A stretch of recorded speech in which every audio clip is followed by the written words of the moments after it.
Let's go back to Leanne Cusack and Steve Barkhouse. Yes, Steve is all about renovations and improving your home. But after this checklist, 28 items on your fall maintenance checklist, everyone's just going to decide to rent. Steve, we're not going to get through all 28 items, but we will chat about the most important ones. Yeah. And if you were to kind of come up with the priorities, what would you say? Sure.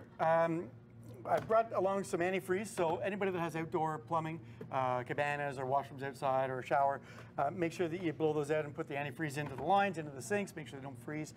Turn off the taps, so don't forget inside you turn off the tap, the little hose bib. Yes. And then you go outside and open it. Go through that demo again. Go through that demo. Yeah, it's one of those little, it's a little brass teeth that's on the tap line. And then you go outside and don't forget to open the tap and let that water run out. Open it outside, close it inside, drain it.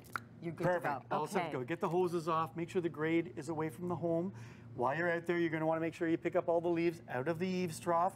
But we got a couple of things to make it easy here. I don't know if we can get that. So you don't have to bend over. You just reach down, scoop that up, and put it right in.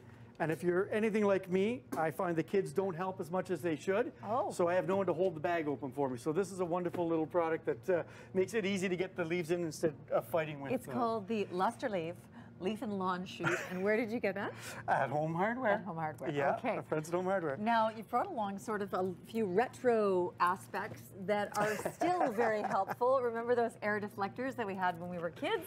Yeah. They still work, and for certain areas in particular. They really do. A lot of times we're putting couches over top of the the vents or tables or anything, and so you put the deflector and it just gets the air out from under that piece of furniture so that it's doing its proper duty. You also like to turn them and have them going toward the windows. Yeah, for sure. We want to get that air going up the wall of the window, across the face of the window to keep the humidity out of there and keep airflow in there. Also, if you have blinds, a lot of people in the wintertime, because the sun is lower, they close their blinds, and we don't want that. And also, they think it keeps the cold from coming in. You want to keep the blind up a little bit at the bottom and down a bit at the top so that we get that airflow, or you're going to get the condensation on the window. Good to know. Of Yeah. course, your eaves trough, get the leaves out. Yep, and you don't have to get up there yourself. There's all kinds of little tools with the blowers and such that you can blow, and you don't have to climb up on the ladder and be dangerous. It feels like only yesterday we were advising people to do this. Be a really good friend of your neighbors and ask if your neighbor could look at your roof with binoculars. Yeah, for sure. You can do it yourself if you step away, but it's better to be in someone's home because they're up a little higher, and just take the binoculars and check out your shingles. Just go over them and make sure, because you don't want to find out when there's an ice dam that there's water coming in that you had a problem. Okay, we're only getting to, as we said, a few of the items on this list.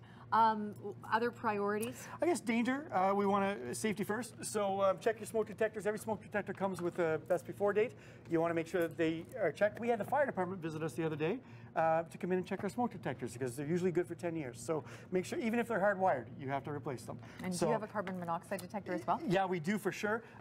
You may only need one carbon monoxide detector, because you might be starting up fireplaces and gas fireplaces and appliances this time of the year. So you just plug it in close to the appliance, keep it low, because that's where gas goes, and that way you make sure that you don't have a leak. And you have all kinds of outdoor suggestions as well.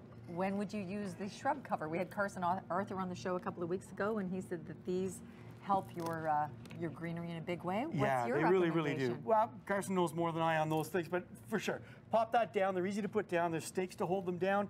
The good thing about them is that they fold up. I've got one here that you can fold up, and you just tuck them into the garage. And so they're reusable, so they're cost effective that way, and they're easy to put on. Last but not least, this quiet comfort. Yeah, so humidity in the home. If you don't have a humidifier on the furnace, pick one up. You can put them in the different rooms. Lots of reasons for humidity we don't want to forget.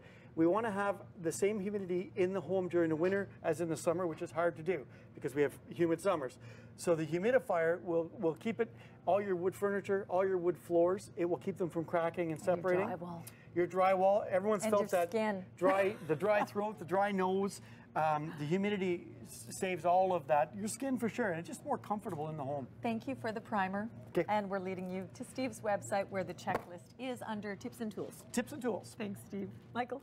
I always learn a lot when Steve Barkhouse is in the house. Thank you, guys.